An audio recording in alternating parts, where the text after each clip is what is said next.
And this is what's burning. Blockbuster trade yesterday, Jack. James to Brooklyn, and a lot of moving pieces. So Houston Rockets will receive Victor Oladipo, Dante Exum, and 8 picks. The Cleveland Cavaliers will take Jared Allen and Taurean Prince.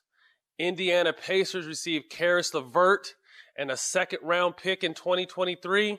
And the Brooklyn Nets obviously get James Harden. What are your thoughts on this finally going down? We all knew it was coming. Yeah, I'm glad it happened. So, guys like Boogie and John Wall can have a respectable season, have a respectable teammate, and also James can get somewhere he want to play. I know he will. Everybody's saying he needs a championship to fulfill his career, and I think going to Brooklyn gives him a great chance. And I like it. It's good for basketball. I'm happy for him. I'm happy for KD and Kyrie because this is a good look for him, especially in the East. There's never been an issue with James playing. I think obviously this year took on a life of its own.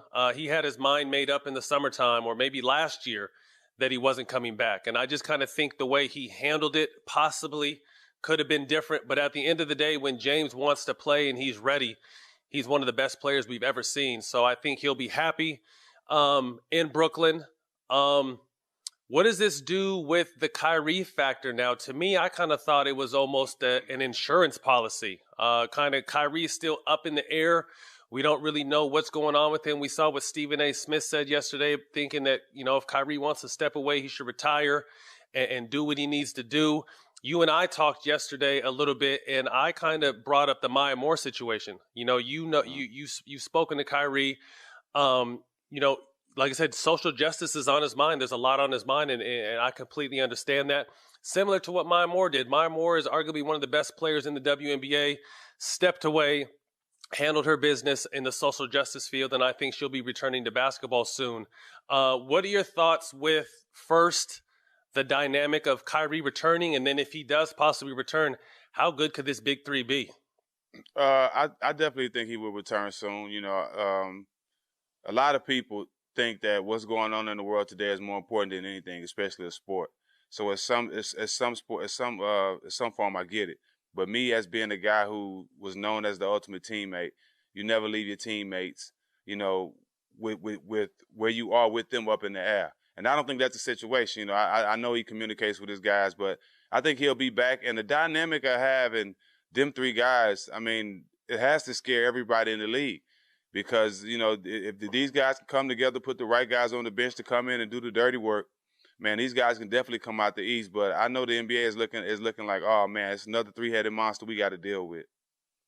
Well, this is trouble, and I say this as respectfully as possible. I've never imagined Kyrie as a third option. Can you imagine your third option being that fucking good? Like, it's incredible, the talent that team has now. Do you think that Brooklyn gave up too much? Nah, anytime you got a chance to put James Harden, Kevin Durant, and Kyrie Irving together, and all them guys wanting to play together, you have to do it. I don't care who's on the bench. I don't care if you had, some All-Stars, some Hall of Famers. All those guys got to go to pad these three together. Gotcha. Well, we'll be looking out for them. I still think they're favored in the East, obviously more than ever now. We're all awaiting Kyrie's return to see what this three-headed monster will look like. Next up, Houston Rockets. I completely understand the frustration coming from that locker room. Obviously in the locker room, the goal should be winning, and anything that distracts that is obviously a distraction. We heard John Wall speak. We heard DeMarcus being as blunt as he possibly could. We heard Chris Wood speak.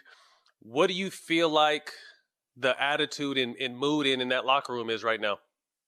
Well, like I said, us being players, I see it from both sides. They have the right to be upset, and they have a right to say the things they said. Like Boogie said, the disrespect started way before that interview. You know what I mean? Not showing up, looking like you not want to play. The disrespect had been started. So, they was waiting for a day where they'll have 15 guys in the locker room that all want to be there and all on the same page.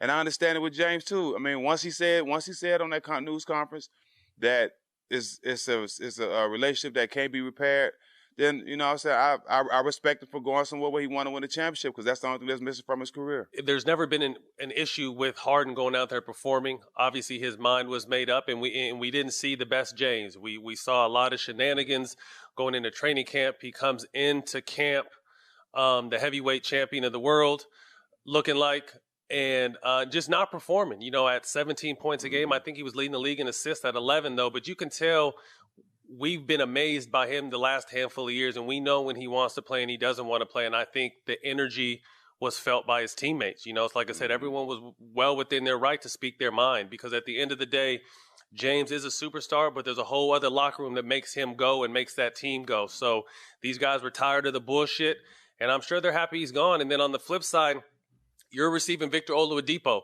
someone who's on an expiring contract, but someone who plays his ass off, doesn't do much talking, just goes out there and hoops. I think he's going to fit in great with Wall and Wood and DeMarcus coming back, PJ Tucker, Eric Gordon. So now they kind of have, you know, what they're moving forward with. I wouldn't be surprised if they made some trades at the deadline, but along with who they picked up, and they also got 8 picks in the draft. You know what I mean? So Yeah. I think Houston's going to be sitting in good. You know, I mean, it kind of reminds me of what the Nets did a handful of years ago with KG and Paul Pierce.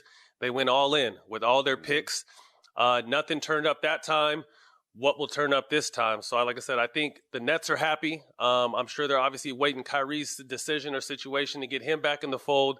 I know Houston's happy just to move forward, and it's going to be some fun basketball. But I also think what these moves did is they put pressure on the Eastern Conference. They put pressure on that Eastern Conference going into the trade deadline that guys got to make moves. You know, if I'm Philly, if I'm Milwaukee, if I'm Miami, if I'm Toronto, I'm trying to get Bradley Beal. I think Bradley Beal is someone who's been playing his heart out, hottest player in the world, and he's not doing nothing with Washington. I kind of just think he's wasting all his best years there. So Bradley Beal is a great two-way player that really, by the move the Nets made, kind of pushed the ante up in the Eastern Conference to kind of make some other moves. So it'll be interesting to see what happens with that. Let's not forget Karis LeVert moves to the Pacers, a blue-collar team that I think is right in the mix right now in that 4th position in the East, someone who just dropped 40 the other day, a very solid, no-nonsense type player. I think that's a nice pickup for Indiana, Jack. Yeah, real solid. You could drop 40 with KD on the court. Now you got your own team.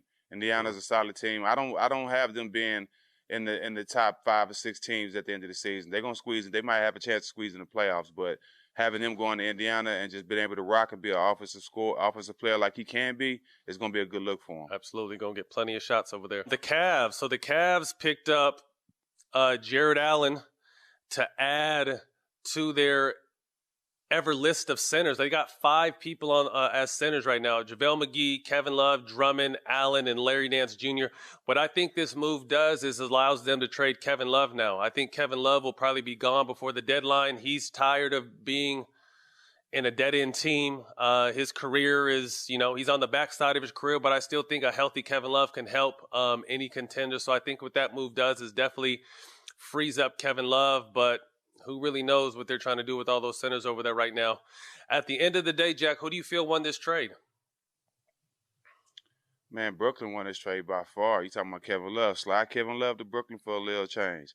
Hey, but Brooklyn definitely won this trade, man. Anytime you can get James Harden, one of the best scorers of all time, I mean, you win this trade. I don't care what you have to give up. You win, hands down. Yeah, absolutely. Like I said, I think the world is excited about the possibility of this new big three. Arguably, we've never seen a scoring combo. I mean, we saw it in Golden State, but this may be another level of that.